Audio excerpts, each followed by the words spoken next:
আসসালামু আলাইকুম সুপ্রিয় দেশবাসী। অবশেষে আমার কথাই সত্যি হলো। আমি গত এক মাস আগে বলেছি আওয়ামী লীগ এটা কোনো রাজনৈতিক দল না, এগুলো দেখতে মানুষের মতো কিন্তু মানুষ না, এগুলো আওয়ামী লীগ।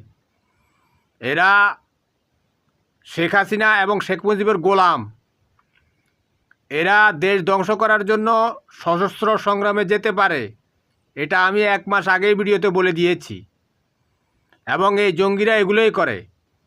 শেখ মুজিব মারা যাওয়ার পর কাদের সিদ্দিকী ভারতে গিয়ে ট্রেনিং নিয়ে আবার বাংলাদেশ সেনাবাহিনীর বিরুদ্ধে লড়াই করেছিল। সেখানে বাংলাদেশ সেনাবাহিনীর সদস্য মারা গিয়েছিল। সেই 81 সাল পর্যন্ত কাদের সিদ্দিকের চোরাগুপ্তা হামলায় এই আওয়ামী লীগ 5 আগস্টের আগ পর্যন্ত বাংলাদেশের মানুষের বিরুদ্ধে সশস্ত্র যুদ্ধ করেছিল, কিন্তু তারা পরাজিত।